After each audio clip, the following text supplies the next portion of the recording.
السلام عليكم متابعينا الأعزاء، كنتمنى تكونوا في أحوال جيدة. إن شاء الله في هذا الفيديو سوف نقوم بإنجاز مجموعة من التمارين تطبيقية pour les deux cours de l'éducation alimentaire. Donc on va commencer par le premier exercice. Donc la question c'est la suivante. Donc relié par des flèches entre les éléments de groupe A avec ceux de groupe B. Donc on observe que les éléments A ce sont des termes qui concernent les carences alimentaires. Bien sûr on a la définition de la ration. Donc le rachitisme c'est quoi? Donc c'est une malformation des os. Donc, la ration alimentaire, donc c'est la quantité d'aliments nécessaires pour l'organisme durant 24 heures. ثم la diarrhée et l'isel, donc سببه la consommation du poisson et des aliments pollués, c'est-à-dire ملوثة. ثم l'anémie, donc c'est une carence en fer. Et la carie dentaire, donc c'est un entretien de la bouche et des dents. أخيرا le kwashiorkor, donc c'est une diminution de la masse de tissu musculaire. La deuxième question, donc relier par toujours des flèches les éléments du groupe A avec ceux du groupe B et du groupe C qui ont des relations. Donc on a le groupe A qui met les réactifs, le groupe B qui met les éléments simples, les كتكشف عليها كل réactif, on a le résultat de l'expérience.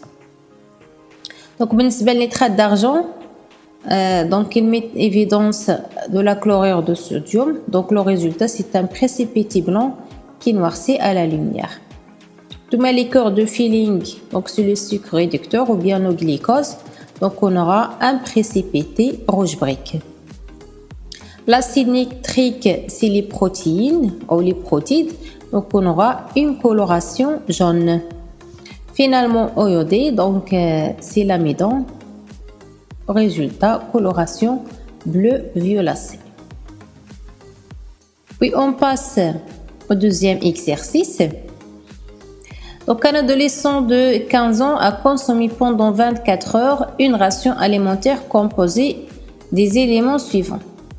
Donc on a 70 g de lipides, 550 g de glucides, 90 g de protides et 250 mg de phosphore et 1200 mg de calcium et 1500 g d'eau.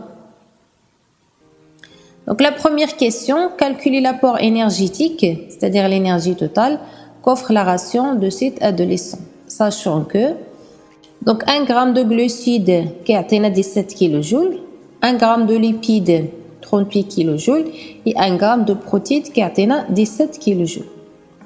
Donc on a comme réponse, on a 1 g de glucides qui atteint 17 kJ, c'est-à-dire que 500 g de glucides qui atteint un nombre x, donc x est égal 500 g fois 17, donc qui atteint 9350 kJ. Donc on a كنخدموا بالعلاقة ثلاثية. Donc la même chose pour les lipides, donc on a 70 g fois 38 qui atteint 2660 kJ. Pour les protides, toujours 1 g qui atteint 17 kJ, ça veut dire que 90 g fois 17 qui atteint 1530 kJ. Donc on va calculer le total, les 13 540 kJ. Donc on revient à la deuxième question. Donc, sachant que l'adolescent a besoin quotidiennement en énergie de 2540 kJ, déduire est-ce que cette ration suffit pour offrir à l'adolescent ses besoins énergétiques ou non. Donc, on a الكلتا الغذائية كافية أو لا. Donc, on a comme réponse, puisque 13 540 kJ est supérieur que 12 000, donc هنا كنعرفوا ان la ration est suffisante اكثر من suffisante. donc هنا كاين واحد ليكسي شويه ديال l'énergie او هاد les constituants alimentaires de cet adolescent.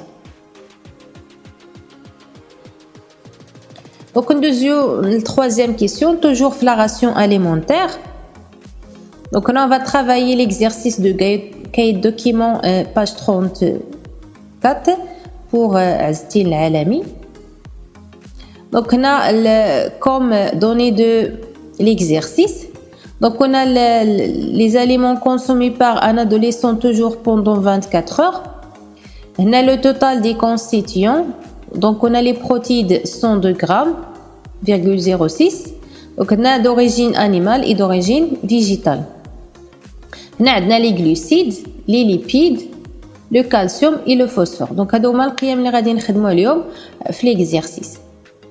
Donc pour qu'une alimentation soit équilibrée, il faut qu'il remplisse les conditions suivantes. Donc هنا عندنا 4 ديال الشروط يجب أن تتحقق باش تكون l'alimentation équilibrée. Donc comme première question, calculer les 4 apports ci-dessus pour s'assurer si l'alimentation de cet adolescent est équilibrée. Donc là, on va prendre l'exemple de cette condition. Donc là, on a le total du glucide en grammes divisé par le total de protéines. Donc le total du glucide, c'est combien? Donc là, on a 461,35. هذا هو le total du glucide. غادي نقسموا على شحال؟ على le total de protéines اللي هو 102,06. دونك هاد الجوج بيان سور الى جمعناهم غنحصلوا على هاد العدد. دونك هاد العدد اللي غادي نحصلوا عليه في هاد القسمه خصو يكون محصور entre 3,5 et 5 باش نقولوا ان الشرط تحقق. دونك هنا كوم ريزولتا on a 4,52. دونك هاد العدد il est bien sûr entre 3,5 et 5. دونك نقولوا ان هاد الشرط الاول تحقق.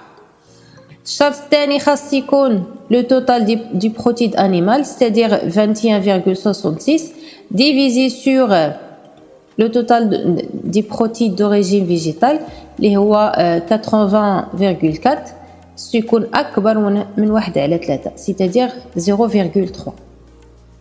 Donc شحال خرج لنا في la réponse? Donc on a 0,26 c'est-à-dire أن هذا الشرط لم يتحقق.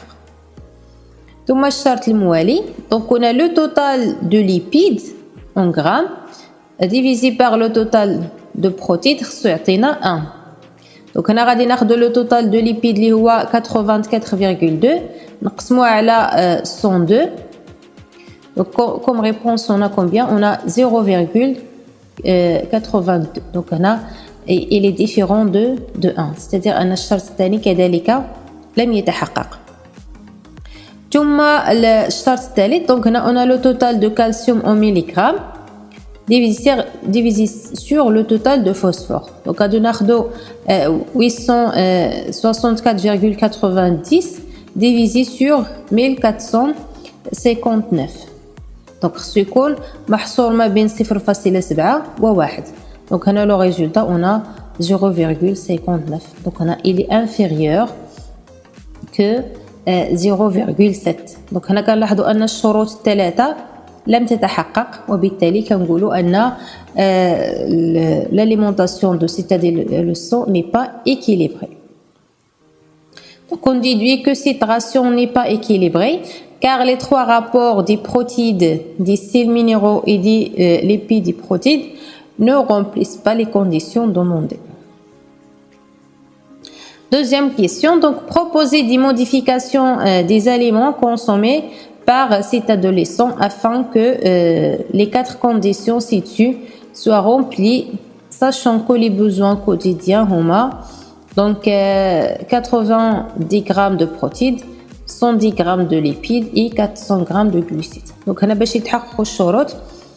Donc il faut diminuer l'apport des protéines végétales باش يطلع لنا الشرط الثاني et ajouter dans son alimentation des lipides باش يطلع لنا الشرط الثالث. ثم أخيرا نزيدو كذلك من لو كالسيوم باش يطلع لنا الشرط الرابع. Donc ainsi sa ration alimentaire sera équilibrée. Donc هادو هما التعديلات اللي يجب القيام بها. ثم ثانيا donc calculer l'apport énergétique des aliments de cet adolescent puis comparer le résultat avec l'apport conseillé par nutritionnel Donc sachant que l'adolescent a besoin de 12 540 kJ par jour. Donc que peut-on conclure? Donc on a toujours غادي نخدموا على 1 g de glucides كتعطينا 17 kJ, 1 g de protéines aussi كتعطينا 17 kJ et 1 g de lipides كتعطينا 38.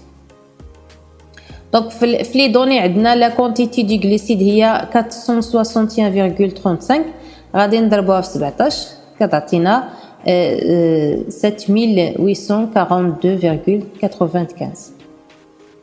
نفس الشيء بالنسبه لي بروتيد غادي ناخذ القيمه من الجدول اللي هي 102,06 كنضربوها في 17 كتعطينا 1735,02.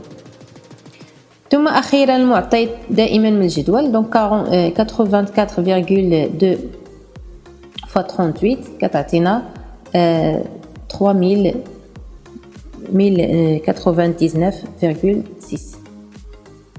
دونك هنا لو توتال كنديروا المجموع اللي هو شحال دونك 12777.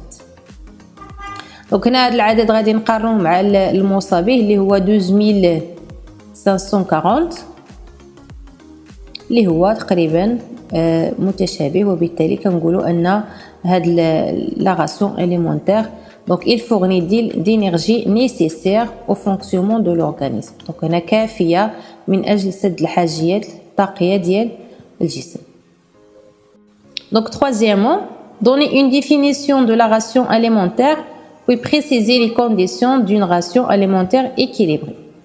donc اولا la ration alimentaire est l'ensemble des aliments ingérés pendant une journée, c'est-à-dire 24 heures. Donc, il doit être répondre aux besoins. Donc, awalan qualitatif, c'est-à-dire fournir à l'organisme toutes les catégories d'aliments pour assurer sa croissance et son maintien. Donc, la ضروري تكون متنوعة. ثم quantitatif, كافية من حيث الكمية. Donc, c'est-à-dire fournir à l'organisme les aliments et l'énergie en quantité suffisante, donc كمية كافية pour le bon fonctionnement de l'organisme.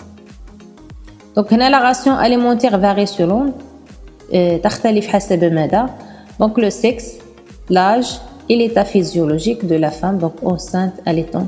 ممكن نزيدو كذلك حتى l'état physique c'est-à-dire النشاط أو l'activité physique نشاط الجسم. donc هكا نكونوا سالينا notre exercice. كنتمنى انهم فادوكم في المراجعه ديالكم. donc في فيديو اخر ان شاء الله. في امان الله.